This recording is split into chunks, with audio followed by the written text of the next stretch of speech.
and how I base this on the pricing strategies and stuff. As long as what he said is, if you tell people the game's not going on sale, then they go, oh, okay, I guess it's never. They said it's not going on sale. I guess this is the price. Yep. Which is why Nuclear Throne and Factorio, I mean, which are games that are they're huge hits, but also nobody waits for them to go on sale because the developers came out and said, hey, it's never going on sale. So if you know that right off the bat, there is no waiting. You either buy it for that price or you don't. And it's worked for them. I mean, obviously those are outliers. Rami and Vlembier's games do very well. They've got a very big fan base, and Factorio is just like a fucking phenomenon. So those are outliers. With Dusk, it's kind of between the two, where it's, well, I know it's not going to be we're not going to sell hundreds of thousands of copies. I mean, maybe we are, but I know it's not going to be hits as big as those games. But I still don't want to discount, at least not for a while. So it's kind of like taking half of the strategy, right? Where it's like, hey, we're telling people that, yes, it will be on sale eventually. But until then, we really want to, have our value so that people come up to our price because we're just adding value. I would rather add value than decrease the price. If you don't think it's worth $20 now, well, how about when we add the SDK? Still don't think it's worth $20? Okay, well, we're adding co-op. Still don't think it's worth $20? Well, we're adding, this, that, and the other thing. Oh, we're adding Mac, we're adding Linux. You still don't want it on PC? Whatever. Get it on Switch. It'll still be the same price. Yep. So that's my philosophy, and hopefully it pays off. I don't know. It's an experiment. People ask me, well, Dave, should I do it like this too? And I'm like, that's just my advice. We haven't, New Blood's not making, much money right now. The games still aren't, out. They haven't sold a ton. They're doing well. Like Dusk is doing really well. But, it's still, cost, I run New Blood out of my apartment. I can't pay my guys full salaries and give them health care. We don't have an office, so you have to, it remains to be seen if this approach to how we're doing things pays off. Right. But what I like to tell my guys is, worst case scenario, we put out really, really good fucking games. Like, even if they don't make, if we have to shut New Blood down in a year and, we don't make any more games, at least the stuff that we did was really, really good, and nobody can deny that. That's worst case scenario, and I'm okay with that. If I have to go get a job next year selling cars or whatever, and I only ran the studio for a few years, and we weren't successful, but we made really good games, I'm cool with that. I can live the rest of my life saying, hey, me and my team made some really good video games. Nice. Yeah. Okay, so I want to take this in a little bit different direction, not too different, just kind of going back to what we talked about earlier in terms of, so you defined growth as simply just, hey, getting your game out there, right? So implementing, doing everything you need to do, get your game to market, and then move on to the next project and so forth. So in light of that, like, let's say whether it's a solo dev or a whole team of devs, a studio working on a project, like, what are some strategies or processes that you utilize that helps games get to market, at least maybe not necessarily more quickly, but more efficiently? Using the right tools. Don't build your own game engine, Jesus. Unity and Unreal and shit like that exists for a reason. Don't make every asset individually. People get all up in arms when games use like bought assets and stuff from like the Unity and the Unreal Store and Turbo Squid and stuff like that exists for a reason. Like, you don't need to make your own trash cans and couches and chairs for your games. You can buy that stuff for like $20. A lot of people don't know this. Like, the animations in a Medieval, they're all bought. The Unreal Engine Store bought animations. People are like, wow, the AI in the Medieval is really crazy and they have really cool animations. I'm like, we paid for those, and Leon and Simon can focus on what's important in a Medieval is the level design. Right. They build these super cool giant, levels with really cool design and great texture and lighting work because they're not spending time hand keying animations for guys that are just going to die in 3 seconds anyway. So, like, it's okay to buy assets that are not, critical. Obviously, all this, stuff you see in the game, all textures and shit like that, that's all handmade because that's important. That's the stuff that sets our game apart. That's the stuff that you can tell that the craft and the care went into, right? The levels and the level design and the weapons, like, shit like the weapons in a Medieval are, what is like the coolest thing about a Medieval is the weapons and the weapon designs and how we did those. We're actually working on a blog post for Epic about that. We actually they announced Medieval got a dev grant today from Unreal Engine, so that was cool. But because take the time on the stuff that's important, but don't spend your time on the dumb shit. The feature creep, the stuff that know when to cut stuff from your games, know when not to spend a ton of time in your games. When we did Rise of the Triad 2013, which was the first game a lot of us ever worked on, we made everything. Everything in that game was handmade, and it took freaking forever. And back then I didn't know you could like buy this. Like we made every single brick in that game, every column, everything in that game was handmade by one of our artists. And like we did not have to do that. It did. You just run past it at 1,000,000 miles per hour, and even like the flowers and the flower beds and shit like were hand done. I'm like, we could have just bought, like, you could just buy that from the Epic store, like, but I didn't know back then. I thought this is how you make stuff, and you don't have to. You got to focus on what's important. But we handmade everything in that game, and there was like 1,000,000 different people working on it, and everything took forever, and there was like a milestone and a sprint for every freaking little thing. And we got the game out, and it did very well. I mean, we put a game out on Steam in 2013.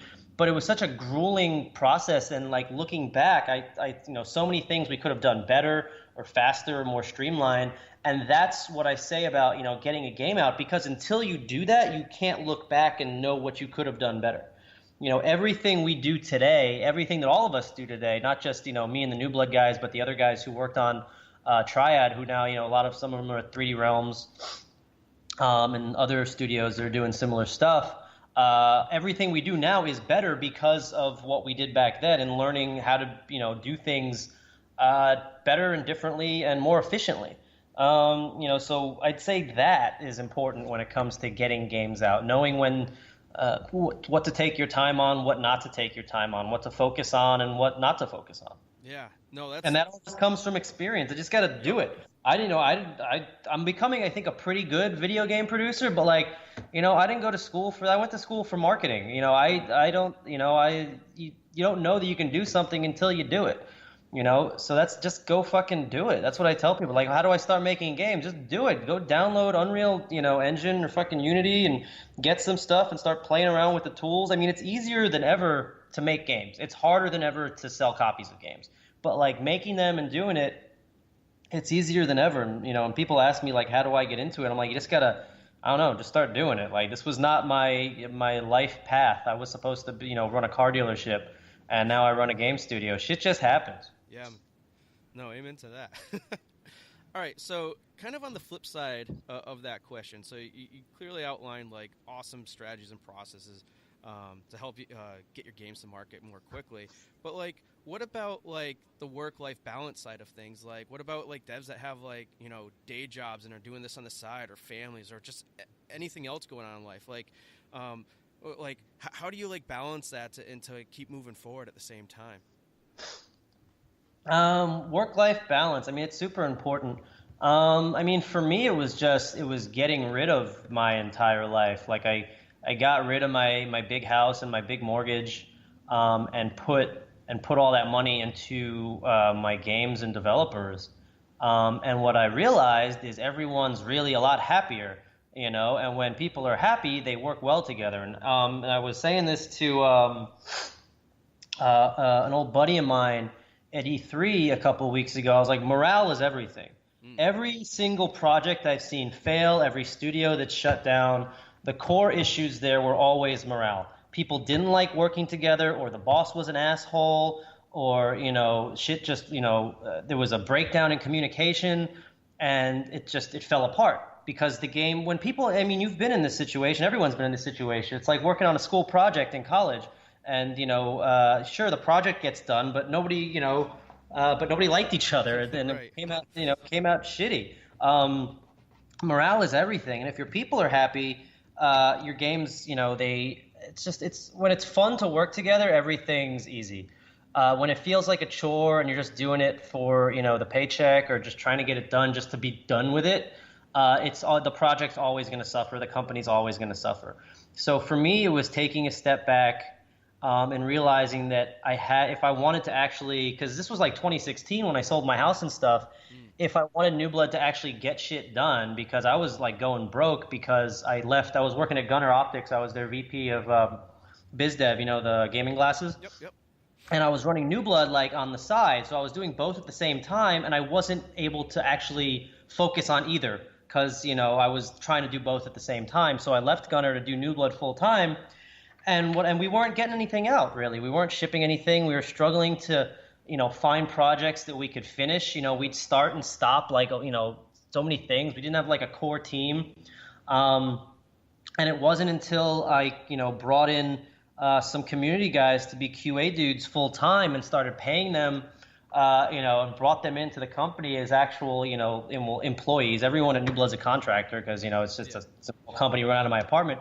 But, actually bringing them into the family, having them work on projects and creating this core team of QA and dev support guys that, surround, dudes like David on Dusk or the Medieval guys or Zag and his people on Spaceman to kind of bring this whole thing together. That we actually started getting shit done. And I couldn't have done that if my life was just focused on, paying my mortgage on my big dumb house and my life. I had to bring everyone into this with me so we could all work on it together and have fun. And now we are. So with work-life balance, I say you got to make it if you're, because we're talking about indies, right? I can't speak to AAA. There are some people go in and do it as a job. You work at EA as an animator on Need for Speed or some shit. You make $90,000 a year. You go in, you work your 9 to 5. You do your animations. You go home to see your wife. You have dinner, and you go to bed and you wake up and do it the next day. That's just some people do it. It's a normal job. Yep. We're talking about indies, right? Yep. Exactly. So with indies, morale and team is everything. And you have to make it about everyone. And especially when you're on a small team, if you're a leader of a small team, there's it's not just like clock in, clock out. You're everyone's, psychiatrist, lover, father, brother, best friend, and everyone's got their own needs and wants. And you can't just do like a blanket statement. Like everyone who works with New Blood has different needs. I pay guys, some guys I pay like per asset. Some guys it's like, I give them a monthly. Some guys just work off a back end net revenue of the games they work on. Some guys I pay like, bi-weekly and, it's different amounts and different things. The community guys, some people are, happy to, do community shit for just, being able to give them access and free stuff. And, all my relationships with, people like Corsair and EVGA, just getting people like graphics cards and stuff, anything to make people feel included and involved and compensated. You gotta take care of your people as best you can. If it was up to me and New Blood made a lot of money, I'd have us, a nice office and I'd give everyone salaries and health benefits and, we'd all share in the profits like a nice socialist utopia. But, we're not there yet. But what I tell people is morale is everything. You got to keep your people happy however you can. And you got to make them feel like their work is worth something. Yeah. And I think that's true in any small business, not just video games. People if you like working together, you're going to get shit done. And if you don't, it's going to fall apart. I've known so many indie projects where it just felt like, oh, we got a programmer. He's going to be so great. I can't wait. And then the dude just like vanishes. So many stories about people that just vanish on indie projects, which is nuts. We had that happen to us a few times. We had like back in like 2016, like we were starting to work on some cool projects and we'd like find a really awesome guy and we'd get on a call with him and he'd be like, yeah, I can't wait to dive into this thing with you. And I'd be like, sweet. And then like the dude would just vanish. That's happened to like so many teams that I know, which is wild. I mean, it's like, it's like getting ghosted on Tinder or something, except by a programmer. It's like, where did he go? I thought you liked me. When shit like that happens, it's always because morale falls apart or people don't like working together or, this, that, or the other thing. So, I mean, that's what's important. That is work-life balance. But it's hard, right? It's time and money. And it's easy for me to say. I'm like, the key to life is, walking on the beach for 2 hours a day and then coming back, like not everyone can do that. I understand that I live, in Oceanside, California, and I've done, reasonably well with video games and I've got, I can do that, right? I can run New Blood this way. Yeah. Most indie teams, they're trying to pay their bills and eat. So I can't tell everyone, well, the key to, to making good games is hanging out by the beach every day and clearing your head. I mean, that's like some hippy-dippy bullshit. So I'm not going to offer that as advice. But my advice is, and I say this a lot, is to work at the level you can afford that affords you the most experience, right? Some people say, like, never work for free and shit like that. And I agree, but at the same time, you gotta get that experience. You gotta get games shipped. You gotta get stuff done. So if you're starting a small team or working with a small team, I mean, do whatever you can to get stuff out the door so everything you do is